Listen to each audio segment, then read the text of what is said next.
Was Soretata. Alrighty dudes, I'm back to wrap up our Dead Space reactions with Mandalore's review on the Callisto Protocol. Not gonna lie, I've heard a lot of mixed things about this game. I know some people who enjoyed it, I know quite a lot of people who did not, but we'll try to go into this with an open mind and see what it's about. So, as per usual, make sure to go support Mandalore. Link to that is at the very top of the description, as always. Oh, and before we get into this, I'm planning on the next series from Mandalore to be the Penumbra and Amnesia games. If you guys have any other suggestions, feel free to leave them in the comments, but personally, I've been really interested in learning about those games, so that's kind of why I chose them.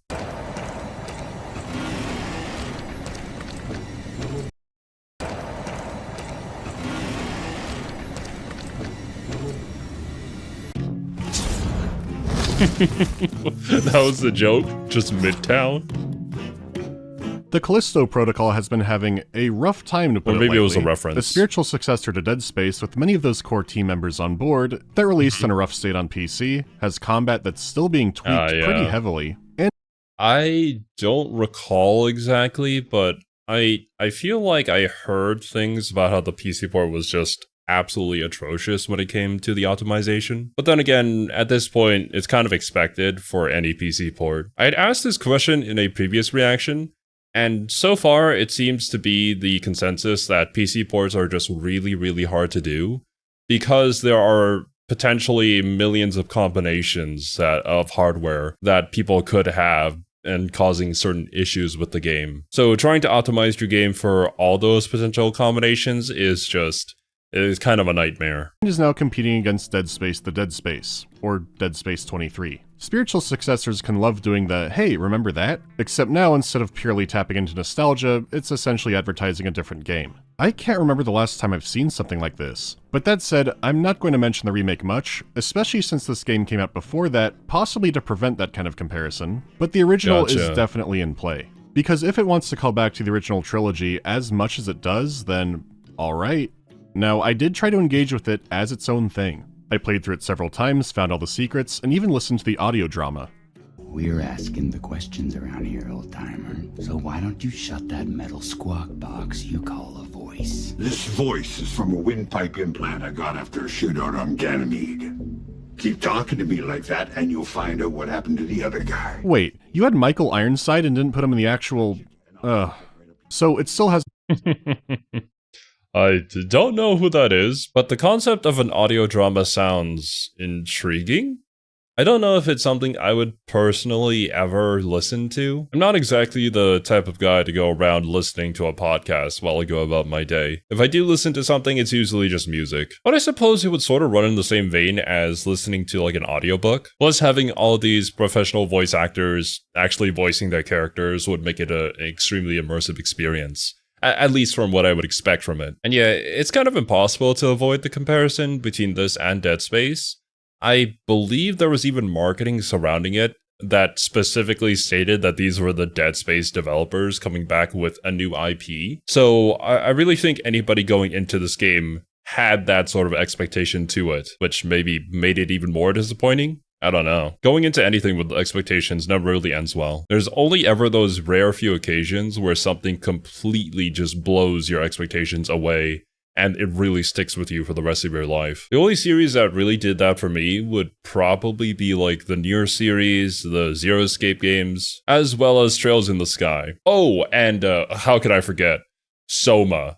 Man, Soma was a life-changing experience. From the outside, it just looks like an underwater horror game. But oh boy, it is so much more than just that. There's a lot to talk about on its own terms. Though, there is the PUBG connection to talk about, which I was not expecting. They said they got rid of that, but it's... Why the Callisto Protocol is no longer in the PUBG universe saying it's attached is disingenuous. How the hell did this come to be? Why did we even originally start in the PUBG universe? Does PUBG have any actual lore to it? I always thought, it was just a game. Oh, I don't recall what they call those type of games, like Fortnite, PUBG. Never really been a genre that's interested me, personally. But I guess we did learn about the Apex Legends lore, so PUBG probably has some. It's going to come up in the spoilers. That about covers all the background basics, so what's this game all about? Fortunately, it's pretty simple. It's a few centuries in the future, and humanity has colonized parts of the solar system. Most of the colonies are overseen by the United Jupiter Company, or UJC. The thorn in their side is a radical terrorist group called the Outer Way, which has been wreaking havoc. Most recently, its leader Danny Nakamura led a huge attack on the Europa colony. The population was massacred, and you got out just in time. You play as Jacob Porter Lee, a UJC cargo ship pilot who works aboard the Karen. Jacob's latest runs— they probably have like a ton of these little references here and there. But I mean, we did see a montage earlier of just like shots that specifically resembled certain scenes from Dead Space. Have been from Black Iron Prison, a former mining colony on Jupiter's moon of Callisto. This contract has been so good that soon Jacob will never have to work again. His co-pilot Max thinks it's too good to be true and that something's up, but Jacob just tells him not to think about it. They're almost done after all. Until the Karen is boarded by the Outer Way, led by Danny herself. He vents his cargo into space in a desperate attempt to eject the boarders. The terrorists are now orbital Haagen-Dazs, but the Karen was damaged in the ordeal and violently crashes down into Callisto. Jacob survives unharmed, Max can now only get work as a Ju-On cast member, and then he dies. You're then treated to one of the most compassionate rescues I've seen in all of fiction. Oh, what's up? One life sign detected. Continuing search. Captain Ferris was sent from the prison to get you out, and finds another survivor, Danny. Jacob is still reacting to this when the warden calls and orders his arrest as well. And that's our title drop. Hey! I didn't do anything! So they assume that we're working with her, or honestly better to just throw us in jail anyways. I wonder what the deal with this terrorist group is. Because in these sort of games, I have a feeling that it's much more than meets the eye. They're actually the good guys. Obviously, the company that owns most of everything is likely going to be evil. Or perhaps we're going to go into a bit of a gray area here instead. It's just a pretty classic setup where you can go in several different ways. I'm already loving the atmosphere though, especially with the rescue that seemed like very robotic, didn't really care about us at all. The art style as well, it certainly suggests a grim, dark universe where people are just trying to survive. Massive corporations own everything, but, you know, it's not complete and utter chaos, at least not on the surface. Very reminiscent of the Alien franchise.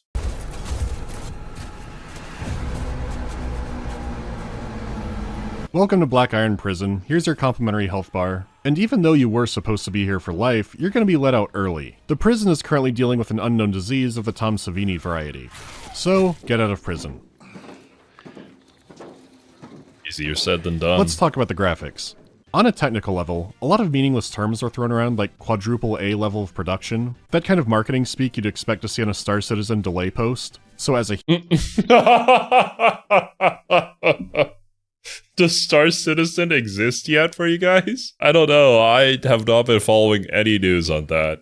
I still remember as a kid seeing stuff about it and being like, damn, that's really cool. But never got my hands on it. Didn't look up anything more about it. Glad I'm not one of these supporters who are still stuck there with copium. But it's always been something I've wondered about whenever they announce video games and then they talk about all these graphical fidelity features. I don't think any actual gamer really knows what those things are or feels like they're important to gameplay. I guess you could argue like certain features like having RTX on or ray tracing might be important to certain people, but nothing is going to be as important as the story and the gameplay, right? So why do they always talk about it? Like, why is that always such a big feature?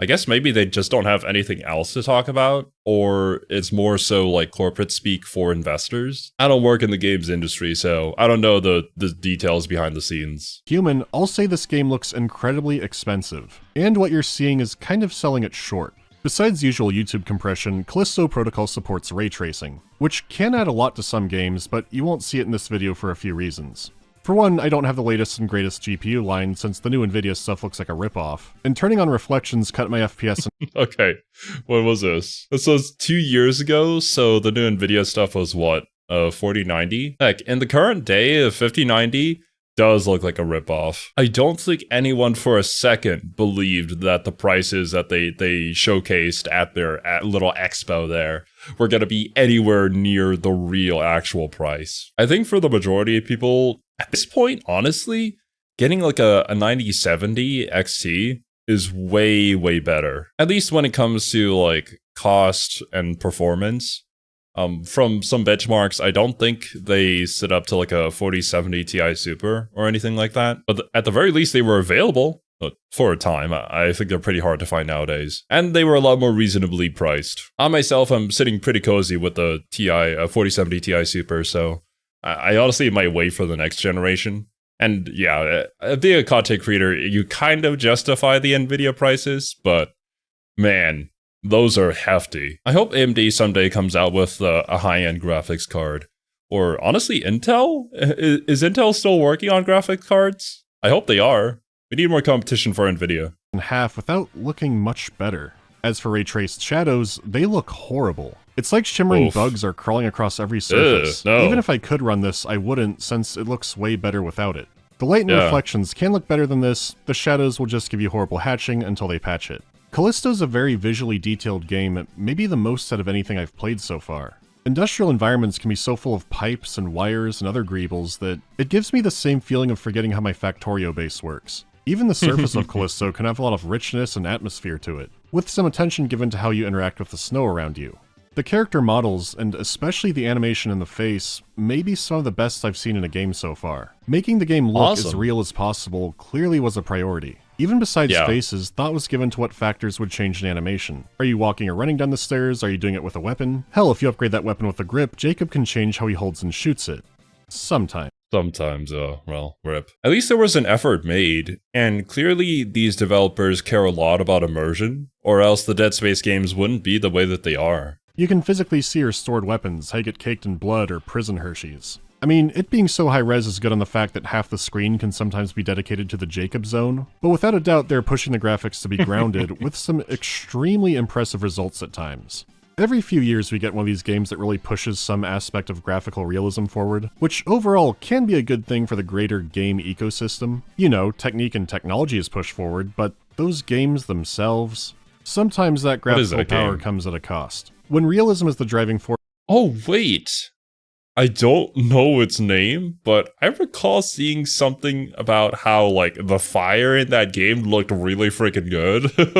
But I don't think really anyone played it. Without options, that sacrifices convenience. When Arthur Morgan loots bodies or skins animals, it looks seriously impressive. Until it gets old and you want to skip it. Even moving and playing is slower, less immediately responsive than other games. You move between stances and go at the speed a real person does. Everyone knows Red Dead Redemption was wildly successful, so the approach can work. But how does that go in an action horror game where you fight swarms of I can't believe they're not zombies? Where the act of even buying ammunition has to make sure you're immersed in the setting. When you're making a game, a human player is an endless ocean of what will they do and what will we do about it. You have fantastic games that embrace that. Then sometimes the studios die and the developers go crazy, because they spent sleepless nights wondering how many tin cans they could put in a room until someone stacks it and breaks the level. Like, Arx Fatalis can look janky, but this is a video game. Generally, gameplay that looks more— What was that game? That actually looked like it was running on the Thief engine. Or at least the guards sort of looked like they came from Thief. realistic comes at the cost of how much control a player has over it. Callisto is on the level of you cannot play it while an audio log is running. You can only listen to it in the menu and not in gameplay. I had found a way to do it, like maybe it was unclear controls, but they patched that out. Where enemies would once swarm you, they patched their AI so they only fight you one at a time. There's more to talk about with that later, and I'm not saying the launch version was the hidden combat system no one understood. This was Glenn's intention for how he wanted you to play it. No. Fighting multiple enemies always looked weird and janky, so the post-launch changes were made to prevent that situation from happening. It used to require more strategy and quick thinking to prevent you from being overwhelmed, but being overwhelmed looked like dying in a tumble dryer. The issue is, this approach has made the combat flawed on a fundamental level, no matter what patch version or console you're playing on. I'm sorry. Yeah, this was one of the major complaints I heard from a lot of people, was that the combat just was uninteresting. It was certainly new, and very experimental, but in practice, it didn't serve its purpose. Which is kind of funny because I think the Dead Space remake combat was really darn good.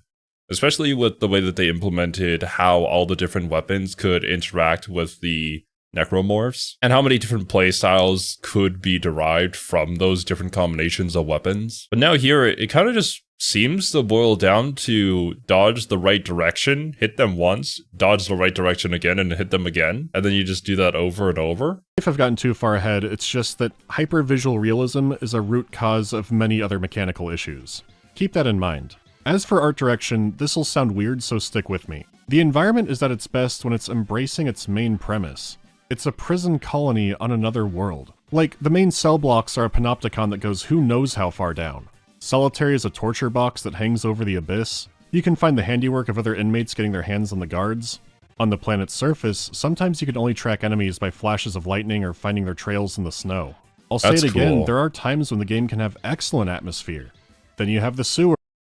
That makes me think of, was it in Marathon actually? I think in one of the first, either the first or the second Marathon game, there was a section with a hallway that was incredibly dark and you could only see enemies by the flash of your gun, which stylistically was like super cool. I forget if it was intentional or not, but it was a really neat idea for the time. Just seeing that previous scene sort of reminded me of that. Or adjacent sewer halls, or underground shantytown. Sometimes it's a dystopian space prison, sometimes it's a vaguely industrial hall that you could pick out from any other game. I don't think I've been to space prison since the Riddick game, so it's a neat setting to see brought to life. It just sucks when it turns generic and you get the parade of concrete pipe rooms. You know the ones. You've seen these. Yeah. A lot of the enemy designs are in that category too, and to make it worse, there's an extremely low variety of them.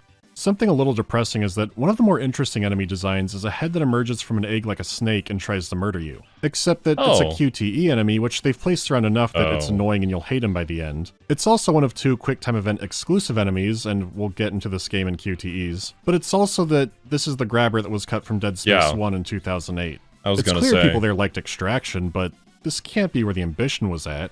The enemy variety being so low that an old, cut Dead Space design feels like a highlight is just bizarre. Though on the mini-boss front, there is the two-headed man. I hope you like the two-headed man. Oh, yeah. Yeah, I heard about this one as well. The low enemy variety seems like a really bad area to sort of budget your time in. Because, well, we don't know exactly what's going on here just yet. We haven't gotten into the actual story and lore. But creature designs in these type of games, especially from the Dead Space developers of all people, should be, I don't know, really out there, really creative. Have a whole different variety of enemies and then mix and match them in each single level so that the player has to figure out the best way to overcome the unique challenges that they pose to the player. Instead, with the sort of flawed gameplay and the lack of variety with enemies, it just makes it even more monotonous when you're trying to travel through areas and you just had to fight the same thing over and over and over again. Thinking on it though, I guess you could say the same thing about Nier Automata, with a lot of the enemies looking quite similar, because I mean, they're just robots, right? But the difference there was that the combat itself was sort of the highlight. It was very Devil May Cry-like, and it was very flashy, and there were a ton of different weapons that you could try out, and each weapon had its own unique little thing to it too. So I would say that made up for the lack of enemy variety, and I didn't really have any issues with it in that game. Fighting the same boss over and over again though just makes me feel like I'm fighting Dr. Eggman. 8 heads are better than 1. You can never have enough werewolves. They did bring back the brutal, elongated death animations, and those are welcome. They also toned down their frequency so you die in a matter-of-fact way more often, which is also good. Cool.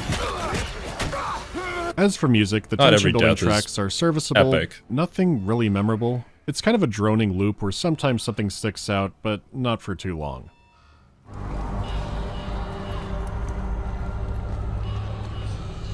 This is a cool scene.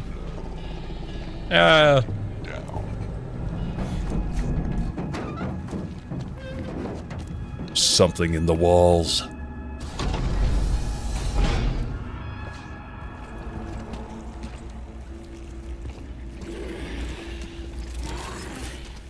There were some tracks I dug, like some of the combat music and the fun little uncovering the mystery theme, so it did have its moments.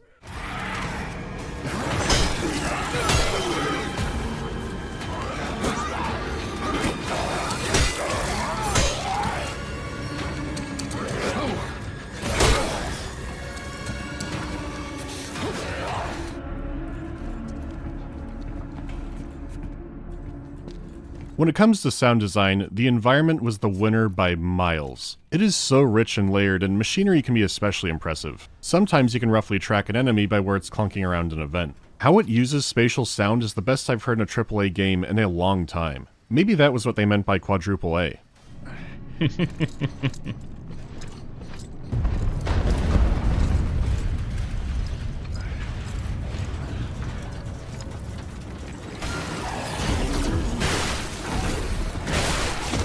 Oh, very nice.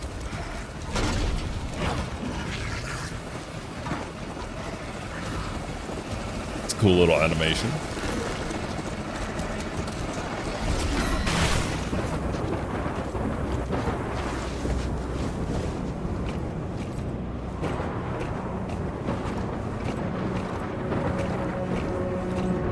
The melee combat, which you'll I talked about this in so many other reactions, so I won't go into much detail here, but for horror games like these, audio is everything. We saw a great example of how much audio can enhance a game from the Thief series. I mean, from Mandalore's channel, there have been certainly plenty of video games that we checked out that had incredible audio to them, but I think the Thief series stands out even among those games. be doing a lot of also sounds good and meaty. Different story for the guns.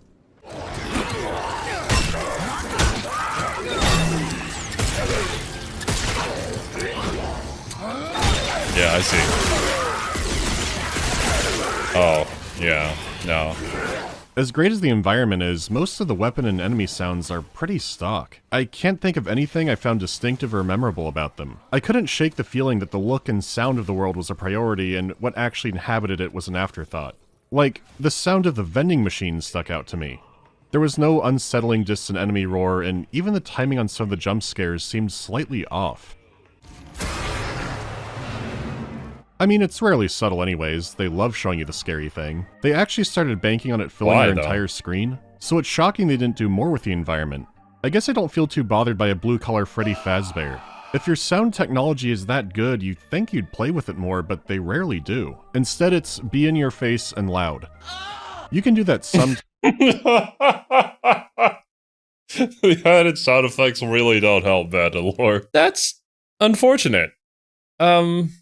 The whole point of having a really good, audioscape was so that you could scare the player without even having anything be there. You can create such tense atmospheres that you'd never be able to achieve visually. But maybe that's the whole point of why this game wasn't really, amazing, despite how good it looks. Because so far, it seems like everything on paper is phenomenal, except when you put it together into a video game and somebody's actually playing it, it's not as fun as you would hope it would be. times, it's just annoying to see such a waste of potential. Speaking of annoying, audio logs. The delivery is competent and so are the background effects. Across the whole game, nothing sounds outright bad. The worst it gets to is, that's okay. It's the only way. Otherwise, they just get bigger, stronger. These are generic, which is what makes them so irritating. If they were amazing or funny bad, I might not mind. But if you're forcing everyone to stop in their tracks and listen to these, then there should be something more substantial here. Going back— Oh my god. Oh, Jesus. How have we not figured this out yet? This is never a good system. I loved playing the first Space Marine game. It was incredibly high-octane action that I had never experienced before. But my biggest complaint about that game is probably the audio logs. Because if you wanted to learn any lore, or anything additional, at least, to the main story, you would have to stop and listen to them until they were done talking. And this was in a game where it was action, action, action, action. Non-stop action. But wait, stop! There's lore! God damn it. I definitely think this would have been better if it was just playing in the background after you picked it up. Or maybe you could have an option to go and listen to it, if you really wanted to. In one of the menus where you could maybe pop it out and listen to it whenever you're exploring or something, would be a very nice quality of life, because these seconds really add up. And it's funny because they're trying to make it very realistic and very immersive, and then they're adding in all these features that take you out of the immersion. back to this game's roots, System Shock 2 has some of the best audio logs in games, and you don't have to pause for those. Yeah. Glory to the many. I am a voice in their choir. Voice acting in System Shock was incredible. This kind of thing drives me crazy, so enough of that, let's get into the mechanics. In combat, the melee is extremely simple. So simple that people were dying because they didn't comprehend how easy it was. To dodge, you alternate between moving left and right. It's not based on what arm they're attacking with or where they're coming from, just pick left or right and then keep switching back and forth. You melee them when they're not attacking, and the cycle repeats. However, you can also block. Any blocks you see here were either an accident or I recorded them just for this video. Well, here he just QTE grabbed me, so that didn't matter. Anyways, if you block them you take some damage, but less than if they'd hit you without you blocking. Why would you block There are no them? block-only attacks, but there are some attacks that can't be blocked. These can be avoided by dodging, where again, you take no damage. Now this seems confusing at first, but I asked one of my friends who's big into Tekken about this. Our methods were different, but we hit the same conclusion, which is why the fuck would you ever block? Right? Like, why? Blocking only has downsides. Just hold left or right to dodge. I love the lead up to that, though. I got my friend who's like a specialist at Tekken, really into fighting games and all that. Which, in fighting games, I think the biggest thing that people have to learn is how to block, because it is so important, such a fundamental that everybody likes to look past. But I see absolutely no upsides. There is no reason for that mechanic to be in the game. And earlier, I did talk about how, you know, you basically just dodge an attack and then you hit, and then you dodge an attack and then hit. I was sort of joking, but that's literally what it is. I thought Mandalore was just kind of glossing over the details of the combat. Why did we go for such a simple combat system? Was there no other means to flesh this out? And they will tempt you with upgrades for the stun baton. Unlock Why? the counter and sweep them off their feet. Wow. Don't we still take damage, though? It's more tolerable on lower difficulties, since on maximum security you scrounge for supplies and the enemies hit like trucks. But it doesn't change the fact that no matter how high you upgrade your baton, you get the same result of taking some hits when you could have just not gotten hit. It's a survival horror game where you don't know when you're getting more health, or buying it is stupidly expensive. There's no perfect parry or perfect dodge, the screen goes slow-mo sometimes, which is neat. I'm not sure why, like maybe that was implemented at one point. But while you have better tools for...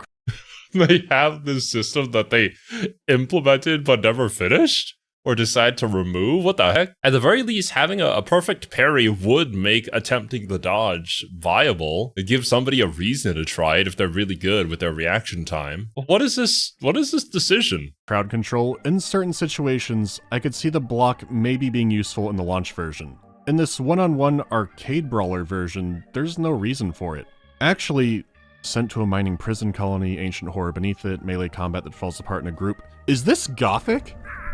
Oh god. I don't know about this game. So now we throw guns into the mix. You Seems can try to kinda use your funny, though. guns as guns, but this will become less and less effective on higher difficulties. They're good on tiny enemies, the grabbers and the two-headed man, but not the standard goons. Instead, your guns are mainly used as a kind of combo finisher. It's not as cool as Gun Kata or Devil May Cry, you just sort of snap into it and do it. It's also not necessary for about the first third of the game. You can use guns to take away a ranged attack from one of the enemies, but melee upgrades are still more effective. By scavenging around the prison, you can find money or trinkets to bring to a 3D printer. From here you can upgrade your weapons, including an alt-fire at the end. You automatically get two, a pistol, and a shotgun. Though through exploration you can find other weapon schematics like a pistol and a shotgun.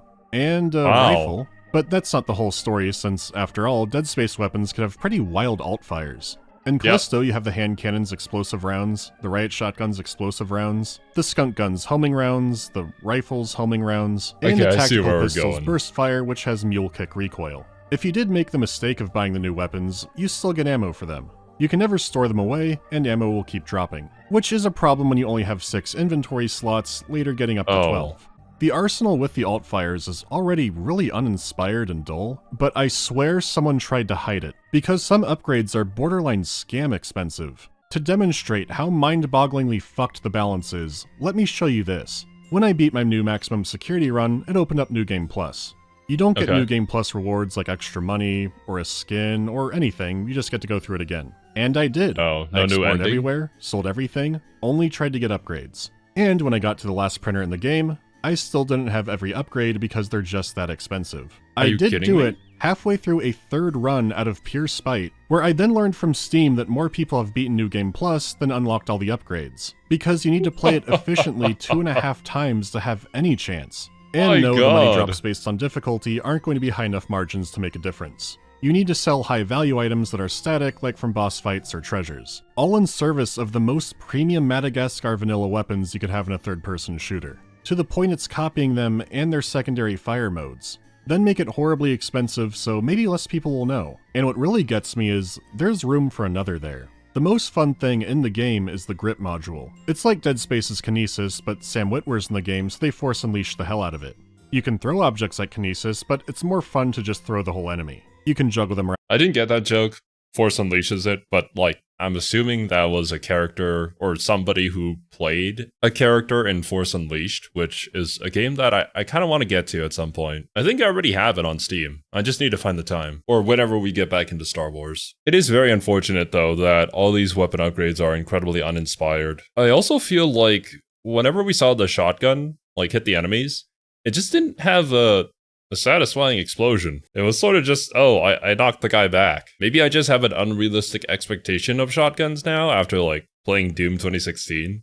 The shotgun in there felt super good to use. But I guess then again, the main focus of this game isn't really on the guns. Maybe that's why they're justifying not having unique upgrades to them. Still though, that goes back into the conversation of we put a lot of time and effort into other things that maybe didn't really matter to the player. For crowd control, or chuck them into violent machinery. There are even the designated grip amusement parks where you chuck your enemies into the big machines over and over again. It is mindless, but it's fun because it's one of the few times in the game where it feels like you're fully in control. Not since Dark Messiah have there been so many convenient spike walls, and you can upgrade this thing too, so another reason to avoid new guns. I love the effects on it too, and it makes me sad we didn't get this creativity on something like a ranged energy weapon. Even without that, grip feels fun where melee feels tedious. The main use of ranged weapons becomes shooting the tentacles, which is simple. Eventually when enemies take enough damage, they erupt tentacles, and if you don't shoot these or break them in time, they'll completely regenerate and become crab people. They hit harder and take more punishment, so it does push you to be faster, but they can be dodged all the same.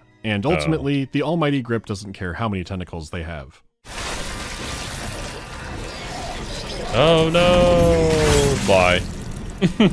This is another example of wasted potential because when they were first showing off the game, the enemies looked pretty generic. I was hoping they were hiding more interesting designs away, so when I first saw this, I was pretty excited. Maybe your upgrades or your inventory or something might affect what they can mutate into. Or at least, if you didn't shoot the tentacles fast enough, they'd mutate into a new form that you'd have to change up the strategies for. Maybe one would grow some kind of weapon that you can only block and not dodge, stuff like that.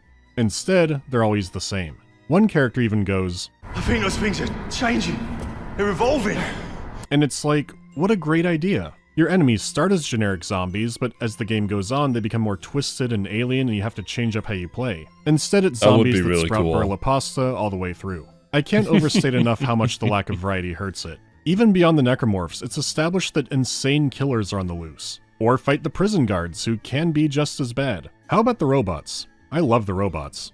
Inmates, cease all hostile activity. Oh, that's awesome. Yeah, the robots These guys are great. Their heads are like giant closed-circuit television cameras, they're imposing and brutal. The game teaches you to sneak past them, and then you encounter two. And because they're introduced as being so— What? Are you kidding me? Is this just a thing with these developers where they introduce something really cool and then they only use it like once or twice? Was it Dead Space 3 where they had that section with necromorphs that could only like hear you, so you had to like sneak around, but you technically really didn't have to, you could just kill them all? And then they only did that for one level, I think, or two. This gives off the exact same feeling as that. That's really unfortunate because this added a lot of variety that was sorely needed. Which Mandalore does bring up a good point. There's so many different people here that you could have your enemies evolve into different things, depending on what exactly is infecting them here. But yeah, that guy did literally say that they're evolving, so they should develop over time. Or else, why else would you say that? Or maybe it was just an idea that they had, but they didn't have enough time to finish it? I don't know. So powerful. The game lets you know to shoot them in the face. This blows my mind. Wow. It's like someone said, we introduced the security robots as being too scary and people won't want to fight them. So don't let someone make a decision or experiment. Tell them it'll be okay. Unit immobilized. Are you kidding me? Why did you make them so big and imposing and then just tell us to shoot them in the face and then that just kills them? I think what would have been great is if they were like some sort of, what is his name? Mr. X or something like that from the Resident Evil games, where he basically just keeps on going towards you. Like, he doesn't stop. He's an unrelenting force. No matter what you do, you can kind of just stun him for a while, but that's basically it. I think these guys in that sort of role would have been really fun. Heck, like, even have this frantic combat section where, like, you're running down a hallway, one of these guys is chasing after you. If he catches you, it's sort of game over, but then there's also, like, a bunch of enemies in front of you that you have to deal with. I don't know, I think that could be kind of cool. Just pressure the player a little bit, you know? No signal. Error code J19. Have a united day. You just saw all the robot fights. The others are all That's broken. it? I thought for sure one would spring to life and grab you for an easy QuickTime event jump scare, but instead they're just more set dressing. And I don't know if I should be thankful for that or not. The game is already chock full of QuickTime events, including the open a door variety. Also, someone really liked that one box of Swarmers in Dead Space, so that can happen sometimes. They're frequent and contribute to what I hate about this game more than anything. Is that a grabber? Okay. Oh, for the love of God. Let's glide back to the Ishimura for a moment, because that game had QuickTime events too. The necromorphs come in all kinds of flavors, but they share one thing visually, which is stay away. They're gross, they cut you apart or jump all over you. If you were having to mash a button, that typically meant you screwed up and one got too close. Isaac's melee doesn't look or feel powerful, it's desperate.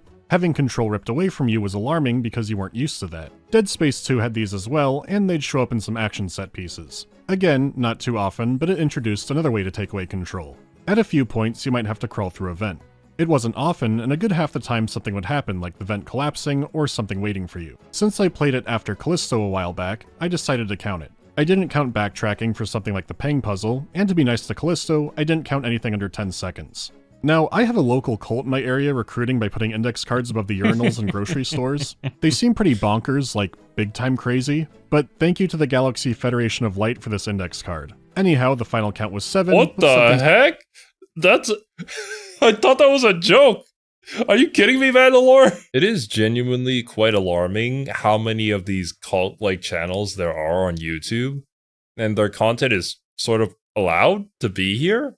I guess freedom of speech and all that, but what's even more alarming is that there are so many people that are subscribed to these channels, and they're not like subscribed in a joking manner. They're commenting stuff like how much they believe in the things that are being said, despite there being no actual scientific evidence of anything.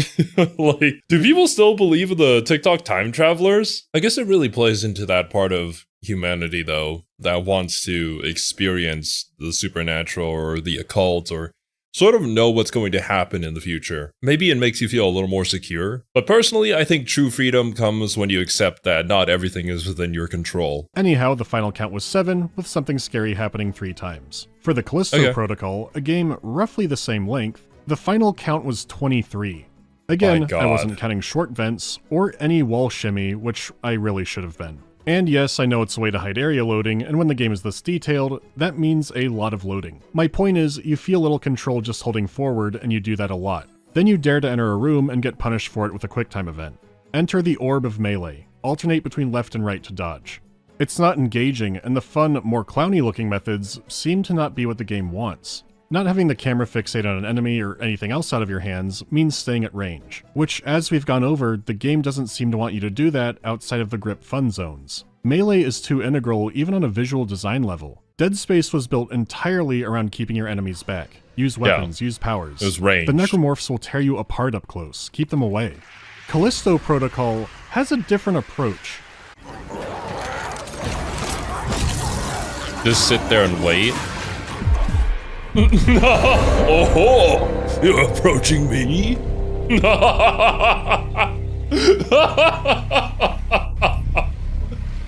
Oh, this is great. Mandalore is so based.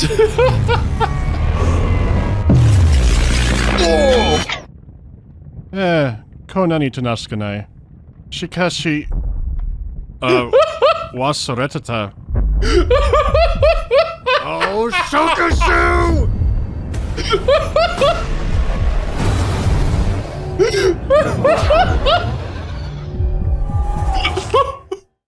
Oh! Bakana.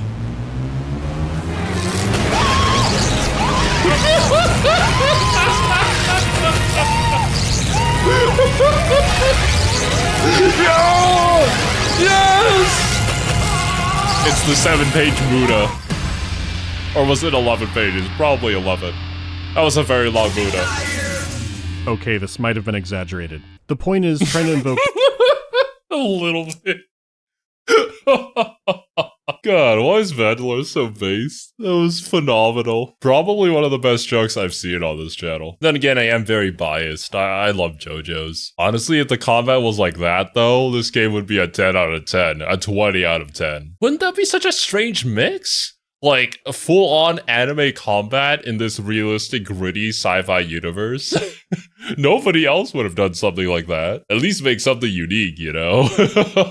Dead Space feels completely empty. Compared to Dead Space 2, I might even say, my mom won't hate this game. It does have the Transformers...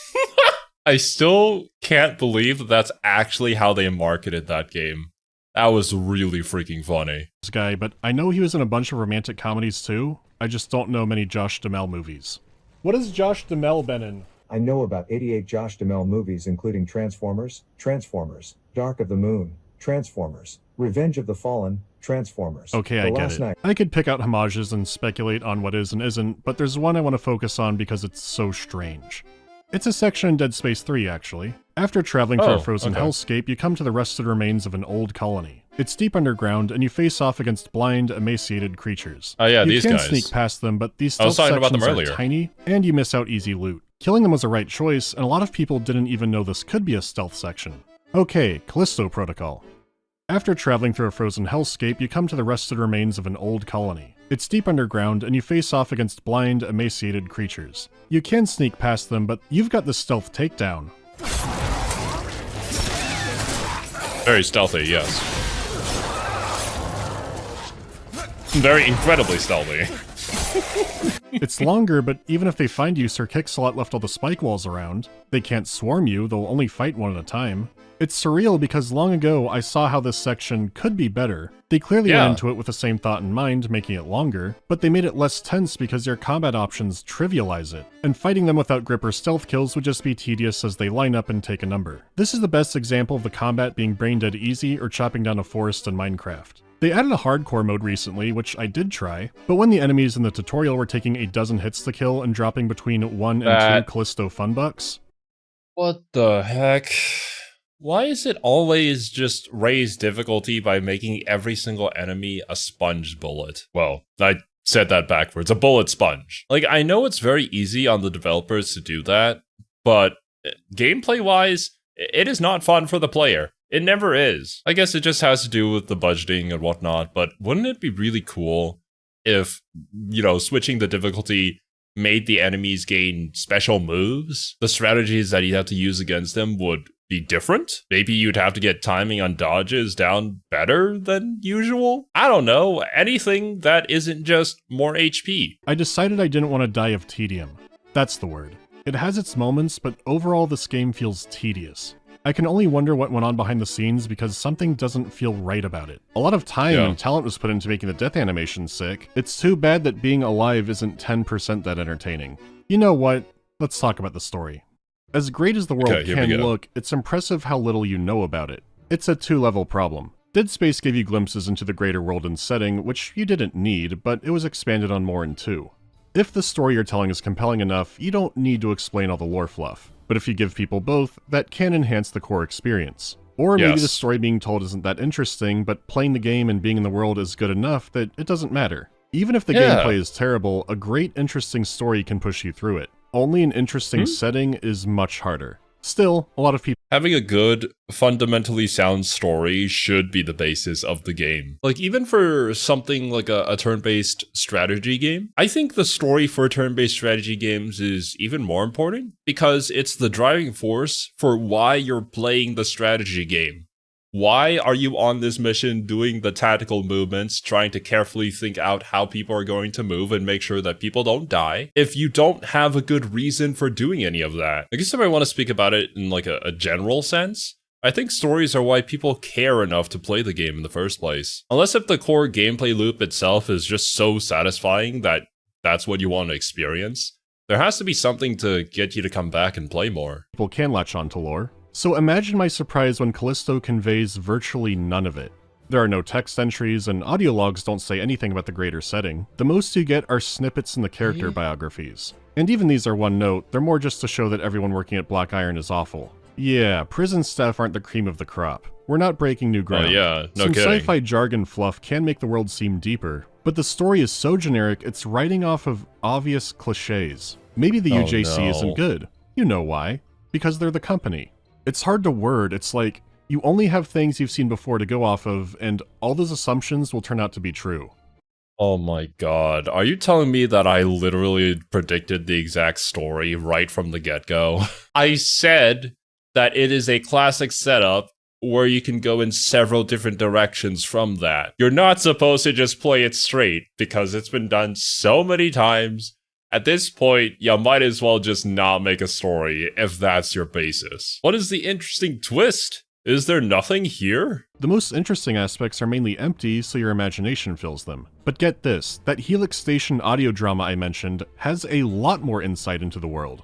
The UJC have these Starship Trooper commercials, there's that. you understand more the state of Earth and how the solar system is the way it is. There are rumors of space station colonists called Gummers that had all their hair and teeth fall out, and their bodies have degraded in 0G. The main character and story have so much more going on that it looks like Lord of the Rings next to the game. It's extremely well produced with good acting, and still very generic. It's listening to a high-budget alien RPG session. That feeling refreshing tells you how dire things are. Where am I going? If you don't want to learn the mysteries of Black Iron Prison and PUBG, go to here. I can't believe it's in the PUBG universe. One What the note heck? also applies to the character stuff. Despite being a cargo pilot, Robert E. Lee takes well to prison very quickly. He meets another prisoner named Elias who will serve as the guy in the chair who can help them both get out. I'm sure I had the same thought a lot of people did, which is I wish you could spend more time in the regular prison before things go to shit. But that could also make you feel less lost, prolong the inevitable, and areas that could be important like the yard or the mess hall just aren't in the game. As I said before, the prison aspect feels underused, but it's also not entirely a prison. The first half of the game is get to the thing so we can get out, and precious little happens. You could also say most of Dead Space is Isaac Clarke fixing a ship, but there's some fun back and forth between the characters, Isaac is dealing with Nicole, and beyond space monsters, there's a Lovecraft element beneath it all. What is the purpose of the marker, and what are the strange whisperings? That's exactly what kept me watching that video, because I wanted to know more. If I was playing the game, I'd have the exact same feeling. What the heck is going on here? I need to know. It's that sense of intrigue, which I'm assuming this game unfortunately lacks. It leaves some mysteries open, but it's not banking purely on speculation. In Callisto, you're at ground zero of the virus outbreak, but with very little exploring and using your eyeballs, it's clear the prison was experimenting with the virus. So that can't be a twist, it's more where did this come from and why are they doing it? Jacob is also being haunted by visions of Max and some kind of anime cube. There's been a lot of cubes in my life recently. Anyhow, Elias explained the health bar they installed can scramble your brain a bit. Any hallucinations he's experiencing are going to be from that. Along the way, Danny is also freed, but runs off on her own agenda. There's no uneasy alliance between the three, and you're even out of contact with Elias for a good chunk. When you meet back up with him, Jacob asks what he did to be imprisoned. He says he killed in self-defense, but still admits he had responsibility for the situation. I made a lot of bad decisions back then. Yeah, well, you were probably just dealt the shitty hand. No. I was used to blame everyone else. But then I realized this was on me. You can't keep running from what you've done. Cool. Oh. Captain Ferris is around and transforming. There's always a price to pay. Just as we're getting more to Elias, he dies. Gotta keep going. What? Gotta keep going. Come on. No, bro. I'm done. Thank you. It's because of you.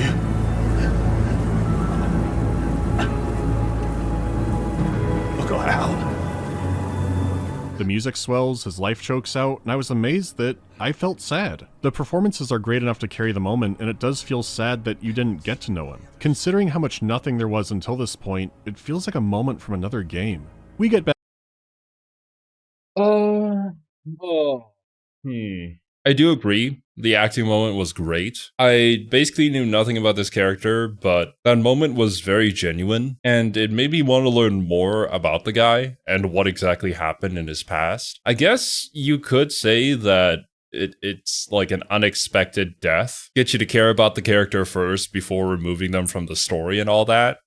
But I also feel like it's missed opportunity for him to have a more dramatic death later on, where you had learned more about him and gotten much more attached to him, you know? I think it's a very fine line to ride, though.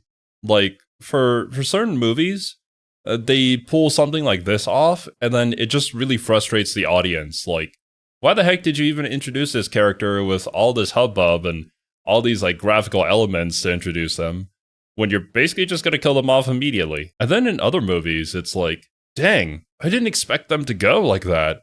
That was kind of cool. I'm not exactly sure what makes the difference between these two different scenarios, despite being fundamentally the same thing. But here, it sort of felt like the first thing. But I guess if you were playing the game, obviously you'd have more time and it would feel a lot more, I guess, earned would be the word here. So maybe it falls into the second category. Just learning about it through this video, though, it felt more like the first. Back on track, though, because Danny shows up to loot him. Wow. Hey! There might be more of him, though. You get a glimpse of him talking to somebody else, which seems like a tease for a DLC. They reluctantly team up, and Jacob tries to chastise her for ripping out Elias's implant. She explains they need it to survive, and he's been ripping out implants of people all game. Also saying that Jacob didn't really know him and might have just been using him, because Jacob is a survivor. I don't know about that example, but that's the theme the game wants to beat you over the head with. Jacob will do whatever it takes to survive. Between more foiled escape attempts, Danny reveals why she and the Outer Way boarded his ship. She believes that he and his cargo had something to do with the attack on Europa. The UJC is actually evil, and the Outer Way are freedom fighters because of course they are. And get this, he doesn't have what she's looking for. Maybe he did have nothing to do with it. Exploring, you find more signs of experiments, and also strange conference rooms. It seems the Warden would like hanging out in these, and also will appear holographically to tell the population that what's happening is for the good of all mankind. Traveling further, deep beneath Black Iron Prison is the original mining colony of Arcus. It was destroyed nearly a century ago by its own outbreak of the virus. UJC covered the whole thing up and built the prison over it. Except some research was still being done in the old colony, because... Why do they want this virus? For, like, world domination? To create a bioweapon? This is where the virus originated from. Not from pure experiments or from the blood of a bull, but from a massive alien creature that was dwelling beneath the surface. Most of the moon is an abyssal ocean of alien terror. And I immediately wish that Jacob's suit was a diving suit, and this was completely underwater, and a different game entirely. Soma? We could have had people morphing into bizarre, deep-sea-inspired creatures, but that would have been it's really just cool. Zombies all the way through. We're above a sea of pure evils and unknowns, and we just get a kaiju that has larvae that make zombies. But not always. In the original Outbreak, one of the colonists retained their intelligence and got superhuman strength and longevity. UJC dubbed him Subject Zero, and has been trying to replicate it ever since.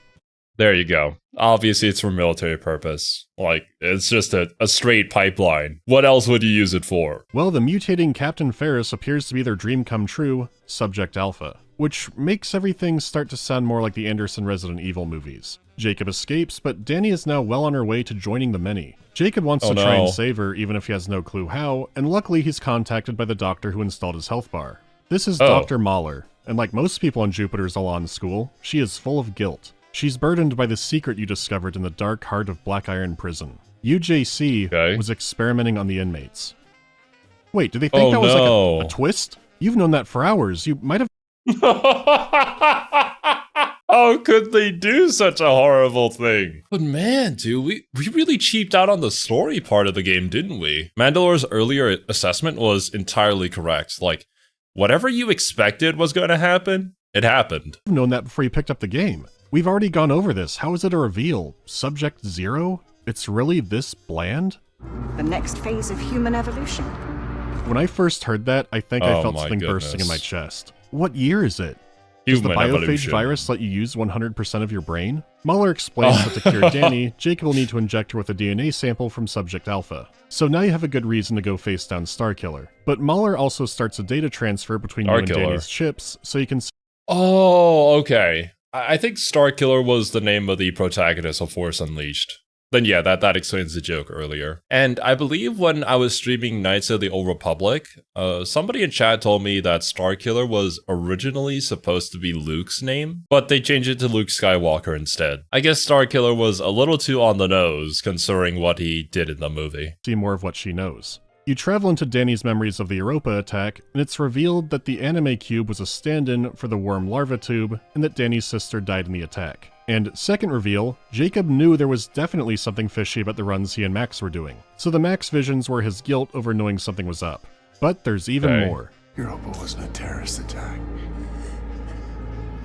They doctored the footage to cover up what they were planning to test the Black Iron. Who could have foreseen this? Why are we This definitely retreading doesn't this happen too? in real life. No UJC was behind it. And there's more I don't get about this, but we'll hold off a bit. Jacob is now driven to help Danny to make things right, and they discover the Illuminati Tower. There's some bizarre furniture and displays, what looks like a Greek warrior slaying the monster beneath the surface, and golden masks, which prepares you to meet the Warden and the Evil Council.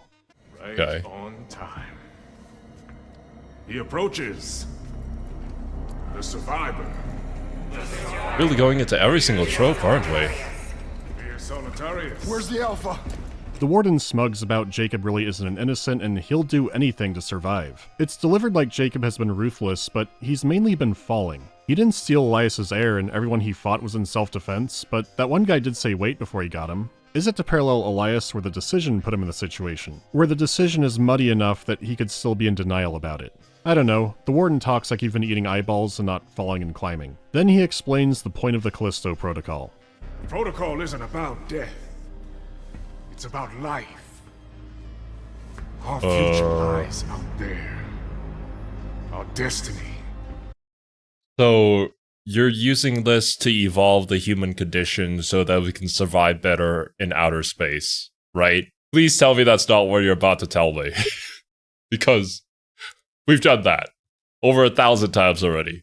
Please, something new. This is what I mean about the lack of knowledge about the setting hurting the story. The next phase of human evolution will help humanity survive in space. Bro, what happened? The necromorphs are really freaking cool. And then you got people underneath the reaction videos typing, "Make us whole again, Zero. Make us whole again." And I'm like, what the heck is going on there?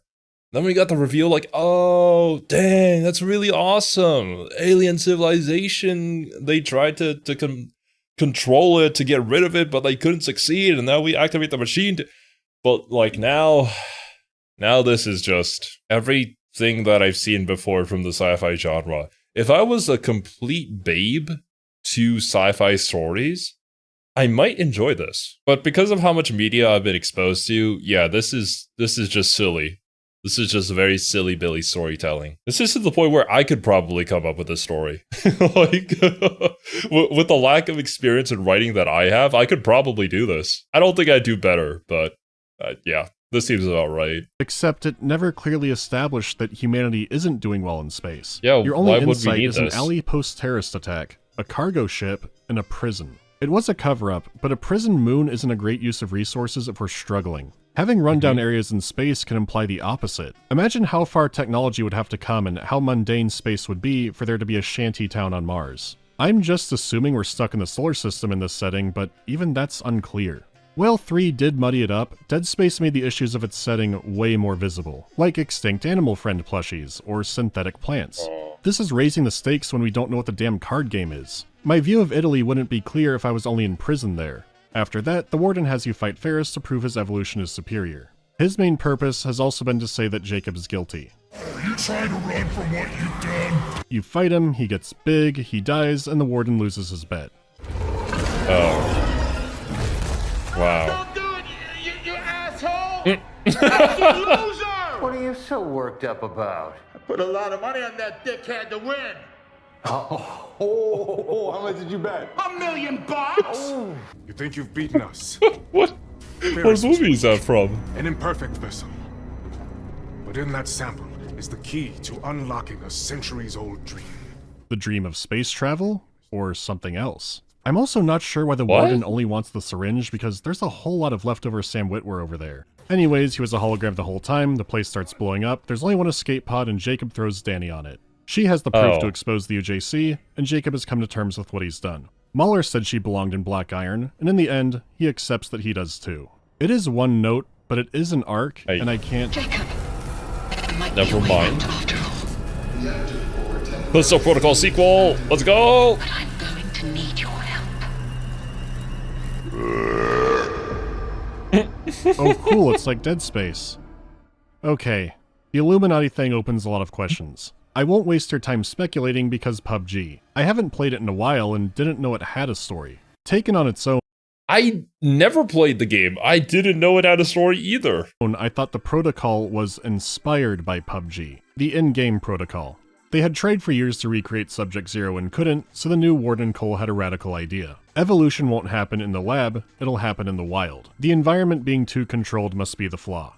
The Europa attack was an outbreak of a diluted, airborne version of the virus. It killed but didn't turn people into creatures, or create meat moss, or all the eggs, or... well, who knows how the virus works, and it doesn't matter. Even though a lot of people died and no alpha was produced, along with anything of value, this inspired the Warden. So he turned his prison into a Fortnite map. All the cells were opened, the robots were ordered to kill any humans, and the virus released. This executive order was the Callisto Protocol. And it worked. He got his alpha, even though it died to a normal man. On its own, a battle royale doesn't determine who's the smartest or strongest, there are all kinds of outside factors. Ferris may have lost, but this leading to a new competing race of goop people could be interesting. But what did he mean by centuries-old question? At first I thought purely the setup was a homage to PUBG, like, oh, it's a secret battle royale. Then I spent 3 whole minutes on the story page. Battle Royale. To win the battleground is to be that's Vir what it's called. Solidarius, the lone survivor. Hang on. They changed a letter around, but centuries-old Cabal, what is that? Oh, this is like Project Snowblind, where it couldn't be Deus Ex at the last second. It's still basically a PUBG tie-in with minimum effort to scrub it out. That's why these lofty talks about space colonization make no sense, and why there's very little mention of any lore of the greater setting. Apparently in PUBG's future, the Earth is very degraded and death games are legal. They may have built a setting extended out from that, and then scrapped it. That explains why you're told so little about the setting and why things don't add up. The Warden's original plan may have been, these Sam Witwers will look real fucking cool in the arena. But you know what? That would at least have everything add up. It doesn't mean the game was amazing at one point, but the hollowness of the world makes so much sense now. Okay, I see. I also agree, yeah. At the very least, it would add up, and in the players' minds, things would connect, and in a way, it's not the most satisfying conclusion, but at the very least, it's a conclusion, as opposed to just the empty question still left here. So I guess that's what they meant when they said that they were trying to distance themselves from the PUBG like lore tie-in, which is why they changed it probably later on in the development cycle. I wonder why it was tied to PUBG in the first place. Was one of the publishers the one who published PUBG? Was there some sort of deal that was made? I don't know. I can't believe it's not PUBG. I was not expecting this. Oh, it's a scary lullaby. It really is painful because in a perfect world, this would be the debut of a great new sci-fi horror franchise. Yeah. But instead I played a game that doesn't seem to know what it wants to be. There is some fun to be had with stuff like the grip, but Melee is the core. A core that's still being tweaked that has the depth of the Cha-Cha slide and not half that fun. The story is barren and one note and keeps trying to remind you of a different game. If this wants to succeed, it has to get weird and off the range. It can't keep invoking Dead Space. The remake has already won that war, even if parts of it were more sanitized. They have elements in the game that they could do interesting things with, it's just a question of whether they will. Between that and figuring out combat, it's gonna be a rough road. Obviously, no, right now I don't recommend the Callisto Protocol, especially not at full price. I'll keep an eye on it though, I'll play their new story edition later. For now though, you can just play the original Dead Space again. Any Dead Space game actually. Even 3. That has co-op and Nick Crompton comes back from 2. Dead Space Mobile's not too shabby. Can always try that. This one's not ready. Oh. Because that's what hell is all about, Robbie. Repetition. Oh, dude. This art and sequence animation was amazing. Please go and support these people. Oh, man. But yeah, that jump scare there probably would have killed me after I died from laughter.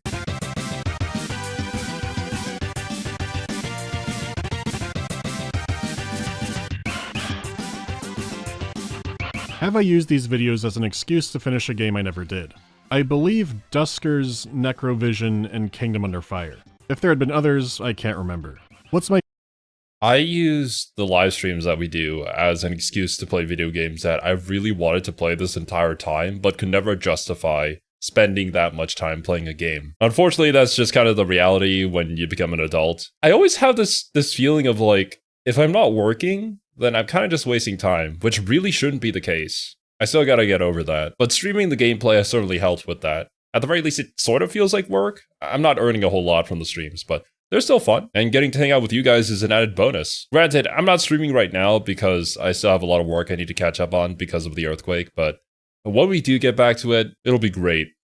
At least I hope so. My favorite class in RPGs. Assuming video games, paladins and necromancers. The issue is, there are plenty of RPGs where you could play a paladin and have just a fine time, but there are so few games that get a necromancer right, if they even have it at all. So I am more lopsided, but not by choice. I didn't really play a whole lot of RPGs back in the past, but those were actually the two exact classes that I really enjoyed. Like in our current D&D campaign, I'm playing as a paladin.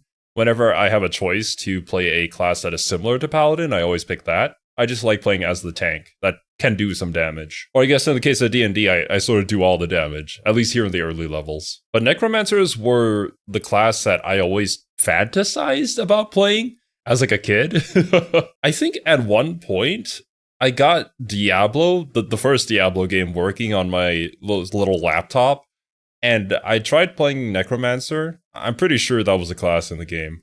This is a very distant memory, so I don't know how accurate this is. I played it for like a good 30 minutes or something, but I actually enjoyed it. Summoning our skeletons and fighting all the little... I forget what the enemies were, but they were probably also just skeletons. Maybe someday I'll get to play the Necromancer. Heck, maybe I'll try out a combination of the two classes with like a Fallen Paladin, I think? I don't know exactly what they're called. Oh no, Oathbreaker Paladin. And then you can get like Necromancer powers, sort of, in Baldur's Gate 3. Whenever we finish the D&D campaign, we do plan to play Baldur's Gate 3, so maybe I'll do it there. Other disappointing spiritual successors come to mind. In my brain, it'll be so hard to top Mighty No. 9 because so much was flubbed about it. Beyond just the game itself, like marketing. But Back 4 Blood is kind of up there too. Is there an era of... Oh, isn't Back 4 Blood the sequel to Left 4 Dead? Or kind of like a spiritual successor? My friends were talking about it, and they did say it wasn't like great, but it was still a whole lot of fun to play with friends. Maybe someday we'll stream it here on the channel. Gaming I'm glad is behind us. Oh, that's an easy one. 7th Gen was pretty terrible. Am I burned out from Marathon, or will Halo be soon? I'm not burned out, I'm neither high nor low, but Halo might not be the direct follow-up. We'll see how things go, but there might be some hints. Gotcha. So gotta play Halo. Oh god. Always gotta throw in the Home Alone scream at the end. But yeah, that was a really fun review of the game of missed opportunities, which honestly we could say about some of the games that we checked from Mandalore's channel. That being said, I can still see how somebody could enjoy the game, especially if you're not like a fan of sci-fi and maybe you were like new to the genre, got introduced to it through this. I think it'd be a pretty good time. But if you're someone like me and you're craving for something wholly unique to the setting, something that has never been done before, this definitely isn't the game for that. But yeah, let me know what your experience with this game was down in the comments below. Thank you guys so much for watching. Hope you guys enjoyed, and I'll catch you in the next one.